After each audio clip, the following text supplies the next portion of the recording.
Narito ang iyong pang-araw-araw na horoscope para sa Cancer para sa araw ng March 22, 2026. Ang araw na ito ay nag-aalok ng isang napakagandang pagkakataon para sa mga Cancer na mas mapalalim ang kanilang koneksyon hindi lamang sa kanilang sariling pagkatao kundi pati na rin sa mundong kanilang ginagalawan. Makakaranas ka ng isang mas malinaw na pananaw sa mga sitwasyon sa buhay na dati ay nagdudulot sa iyo ng matinding pag-aalinlangan, lito, at kawalang katiyakan sa kung ano ang dapat gawin.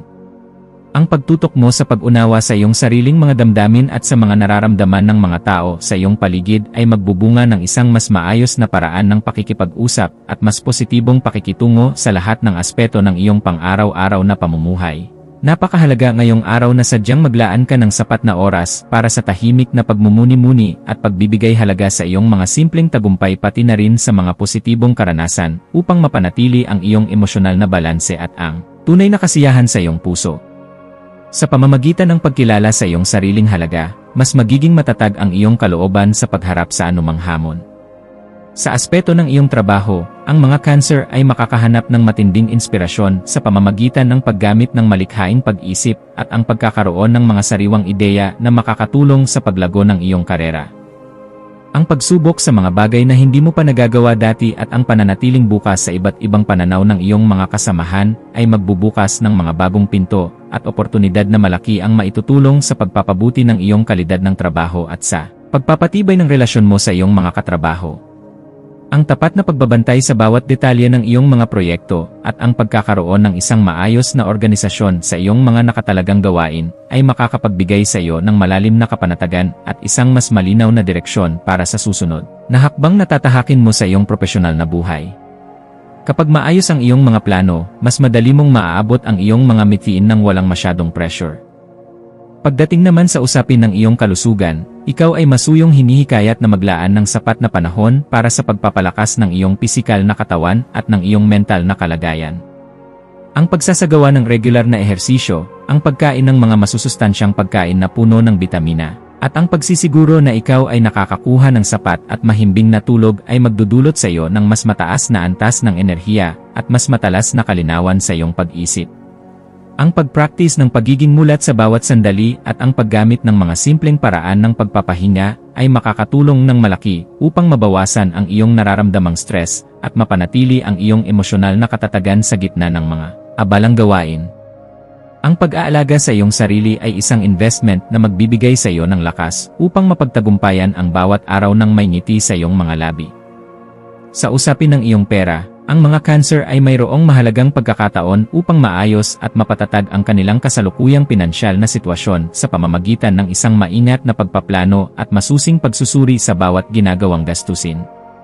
Ang pagtutok mo sa mga bagay na tunay na mahahalagang pangangailangan at ang tapat na pag-iwas sa mga padalos-dalos na pagbili ng mga bagay na hindi naman kailangan ay magdudulot ng isang matagalang kapanatagan at mas disiplinadong pamamahala sa iyong pananalapi. Ang pagtukoy sa kung ano ang dapat mong maging tamang prioridad at ang paggawa ng mga matalinong desisyon sa paggastos ay magbibigay ng isang napakapositibong epekto sa iyong hinaharap at magsisilbing proteksyon mo sa anumang krisis. Ang pagiging matipid at mapagmatsyag sa iyong pera ay maghahatid sa iyo sa isang buhay na masagana at malayo sa anumang alalahanin sa utang. Sa larangan ng pag-ibig, ang mga Cancer na kasalukuyang may katuwang sa buhay ay makakaranas ng isang mas malalim na koneksyon sa kanilang kapareha sa pamamagitan ng pagbibigay ng tapat na pansin at pagpapakita ng tunay na pagmamahal sa isa't isa sa maliliit na paraan. Ang pananatiling bukas sa tapat na komunikasyon at ang pagsisikap na unawain ang bawat damdamin ng iyong kapareha ay magdudulot ng isang mas matibay, masaya, at positibong relasyon na puno ng pagmamahalan. Para naman sa mga single o kasalukuyang nag-iisa, ang araw na ito ay sadyang napakainam upang lumabas at makipagkilala sa mga bagong tao habang ipinapakita ang iyong totoong personalidad sa isang mahinahon at tapat na paraan. Ang iyong pagtitiyaga at ang maingat na pagpapahayag ng iyong mga tunay na nararamdaman ay magbubukas ng mas marami pang mga posibilidad upang makatagpo ka ng tamang tao na magmamahal sa iyo ng totoo. Isang napakahalagang tema ngayong araw para sa iyo ay ang pagpapalakas ng iyong emosyonal na kaalaman at ang paglalalim ng iyong pag-unawa sa iyong sarili. Ang mga Cancer ay hinihikayat na suriing mabuti ang kanilang sariling mga damdamin at ang mga kaganapan sa kanilang paligid upang mas maayos silang makagawa ng mga mahahalagang desisyon at mas maging epektibo sa pakikipag-ugnayan sa ibang tao. Ang pagiging maingat sa bawat pakikipag-usap at ang pagpapakita ng tapat na respeto sa damdamin ng iyong kapwa ay makakatulong ng malaki upang maiwasan ang anumang uri ng hindi pagkakaunawaan at mas lalong mapatatag ang iyong mga relasyon sa buhay. Sa pamamagitan ng pagiging sensitibo sa pangangailangan ng iba, mas magiging maayos ang daloy ng iyong pakikipagkapwa-tao at mas marami kang makukuhang suporta mula sa kanila. Ang araw na ito ay nagdadala rin ng isang magandang pagkakataon para sa iyong personal na paglago sa pamamagitan ng pagkuha ng mga bagong kaalaman o ang pagsabak sa mga bagong karanasan na magpapalawak ng iyong isipan.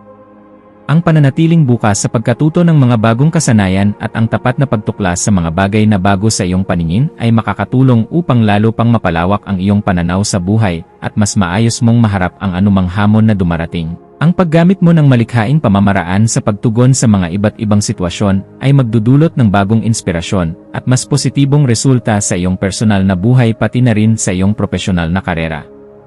Ang bawat bagong impormasyon na iyong matututunan ay magsisilbing sandata mo upang maging mas mahusay na bersyon ng iyong sarili sa bawat araw na lumilipas. Ang pakikipag-ugnayan mo sa iyong pamilya at sa iyong mga tapat na kaibigan ay makakapagbigay sa iyo ng isang malalim na kapanatagan at mas positibong enerhiya na magbibigay ng sigla sa iyong kalooban. Ang pagbibigay mo ng sapat na oras sa pakikinig sa kanilang mga saloobin at ang pag-alok ng tulong sa isang simpleng paraan ay magdudulot ng isang mas malalim na koneksyon at tunay na kasiyahan sa bawat isa sa inyo. Ang mga maliliit na kilos ng kabutihan na iyong ipinapakita, gaya ng isang simpleng kumusta o ang pagtulong sa mga gawaing bahay, ay mayroong isang napakalaking epekto sa emosyonal na kalagayan ng iyong mga mahal sa buhay at siguradong magpapasaya sa kabuuan ng iyong araw. Ang pagiging isang mapagmahal na kapamilya at kaibigan ay magdadala sa iyo ng isang uri ng ligaya na hindi kayang bayaran ng anuman. Isang aspeto na tunay na magbibigay ng inspirasyon sa iyo ngayong araw ay ang pagtuklas sa iyong mga sariling kakayahan at ang iyong mga natatagong talento na kailangan ng ilabas. Ang paglalaan mo ng oras upang tapat na kilalanin ang lahat ng mga bagay na iyong natutunan at ang bawat tagumpay na iyong nakamit ay makakatulong upang magkaroon ka ng isang mas malinaw na pananaw sa iyong hinaharap at mas matalinong paggawa ng mga desisyon. Ang pagkilala mo sa iyong sariling pagsusumikap at pagtitiyaga ay lalong magpapataas ng iyong kumpiyansa sa sarili at magbibigay sa iyo ng kailangang lakas upang harapin ang mga bagong hamon na maaaring dumarating. Kapag binigyan mo ng halaga ang iyong sariling mga pinaghirapan, mas magiging ganado ka na magpatuloy sa pag-abot ng iyong mga pangarap ng may determinasyon. Sa usapin pa rin ng iyong kalusugan, ikaw ay hinihikayat na masusing alagaan ang iyong mental at emosyonal na kalagayan sa pamamagitan ng mga simpleng paraan ng pagpapahinga o ang dahan-dahang paghinga ng malalim sa tuwing ikaw ay napapagod. Ang pagtutok mo sa wastong pag-aalaga sa sarili at ang pagsasanay ng pagiging mulat ay magdudulot ng isang matatag na kapanatagan, balanse, at positibong enerhiya na mararamdaman mo sa kabuuan ng iyong maghapon. Ang paglalaan mo ng oras para sa iyong sarili, kahit sandali lamang, ay hindi lamang magpapabuti sa iyong pisikal na kondisyon, kundi magpapalakas din ng husto sa iyong emosyonal na katatagan upang hindi ka madaling mabalisa.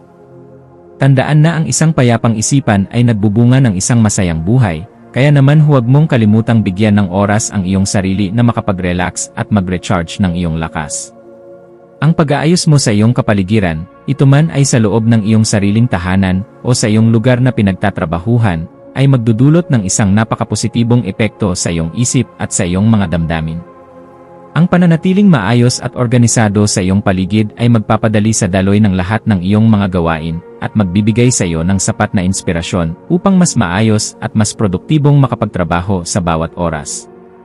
Ang simpleng paglalaan ng sandali upang ayusin ang iyong mga gamit o linisin ang iyong workspace ay magdudulot ng kapanatagan sa iyong pakiramdam at isang mas positibong pananaw sa kung paano mo tatapusin ang iyong araw. Ang isang malinis na kapaligiran ay sumasalamin sa isang maayos na pag-iisip, kaya naman gawin itong isang prioridad upang manatiling maganda ang iyong mood sa kabuuan ng maghapon. Sa aspeto ng iyong pananalapi, ikaw ay masuyong hinihikayat na muling suriin ang lahat ng iyong mga hakbang sa paggastos, at siguraduhin ang bawat barya na iyong inilalabas ay mayroong isang malinaw at tapat na layunin para sa iyong kabutihan. Ang maingat na pamamahala sa iyong mga pondo at ang tamang pagsusuri sa bawat hakbang na iyong gagawin ay magdudulot sa iyo ng kapanatagan at isang mas mataas na tiwala sa iyong sariling kakayahan na kontrolin ang iyong yaman. Ang pag-aayos ng iyong mga prioridad sa mga mahahalagang gastusin at ang tapat na pag-iwas sa mga biglaang desisyon sa pagbili ay makakapagbigay ng isang napakapositibong epekto sa iyong hinaharap na pananalapi. Ang pagiging disiplinado sa iyong budget ay magbubukas ng pinto para sa isang mas matatag na kabuhayan na malayo sa anumang uri ng pinansyal na stress. Sa iyong pakikipag-ugnayan sa ibang tao, ikaw ay hinihikayat na manatiling mahinahon, maunawain, at palaging bukas sa maayos na komunikasyon sa lahat ng pagkakataon. Ang pagbibigay mo ng sapat na oras upang tunay na makinig sa kanila, ang pagpapakita ng tapat na malasakit sa kanilang pinagdadaanan, at ang simpleng pagtulong ay lalong magpapalakas sa inyong mga relasyon at magdudulot ng isang positibong epekto sa mga taong nakapaligid sa iyo. Ang bawat maliit na kilos ng kabutihan at malasakit na iyong gagawin ay makakapagpalakas ng inyong emosyonal na koneksyon at magdudulot ng tunay na kasiyahan sa bawat isa sa inyo. Tandaan mo na ang isang mabuting salita o isang simpleng pagtulong ay may kakayahang magpabago ng araw ng isang tao at magdala ng kapayapaan sa inyong samahan. Ang araw na ito ay tunay na nag-aanyaya sa mga Cancer na kilalanin at buong pusong ipagdiwang ang lahat ng kanilang mga tagumpay pati na ang lahat ng mga natutunan nilang mahahalagang aral sa buhay. Ang pagbibigay halaga sa iyong sariling pagsusumikap at sa bawat maliit na hakbang na iyong ginagawa patungo sa pag-abot ng iyong mga pangarap ay magdudulot ng malalim na inspirasyon, mas mataas na kumpiyansa, at isang napakapositibong pananaw sa iyong hinaharap. Ang pagtutok mo sa iyong personal na pag-unlad at ang patuloy na pagpapalakas ng iyong mga kakayahan ay magbibigay sa iyo ng kailangang lakas at sigla sa iyong araw-araw na pakikipagsapalaran. Huwag mong maliitin ang iyong mga nakamit dahil bawat isa sa mga ito ay patunay ng iyong sipag, tiyaga, at matinding determinasyon na magtagumpay sa buhay. Sa huling bahagi, ang mga Cancer ay lubos na hinihikayat na maglaan ng sapat na oras upang muling suriin ang kanilang mga pangunahing layunin sa buhay, tukuyin kung ano ang dapat na maging susunod na hakbang, at gumawa na ng isang tapat na aksyon na magdadala sa kanila sa isang napakapositibong pagbabago. Ang pagkakaroon ng isang malinaw na pananaw sa iyong sariling pagkatao at ang pagsasagawa ng tamang aksyon sa tamang panahon ay siguradong magdudulot sa iyo ng tagumpay, kapanatagan, at tunay na kasiyahan sa bawat aspeto ng iyong buhay ngayong araw. Magtiwala ka sa iyong sariling lakas at sa iyong kakayahan dahil ikaw ay may sapat na galing upang mapagtagumpayan ang anumang darating sa iyong landas. Ang iyong mga maswerteng numero para sa araw na ito ay 3, 12, at 25 na siyang magdadala sa iyo ng positibong enerhiya at bagong inspirasyon sa iyong katawan. Ang iyong maswerteng kulay naman ay asul na nagdudulot ng kapanatagan sa iyong pakiramdam at isang malinaw na pag-isip, at ang kulay na rosas na nagbibigay sa iyo ng damdamin ng tapat na pagmamahal at malalim na kagalakan. Ang iyong maswerteng gawain para sa araw na ito ay ang paglalaan ng sapat na oras sa tahimik na pagmumuni-muni, ang tapat na pakikipag-ugnayan sa iyong pamilya at mga kaibigan, at ang paggawa ng mga malikhaing proyekto na iyong kinahihiligan upang mapanatili ang iyong kasiyahan at ang daloy ng positibong pananaw sa kabuuan ng iyong maghapon.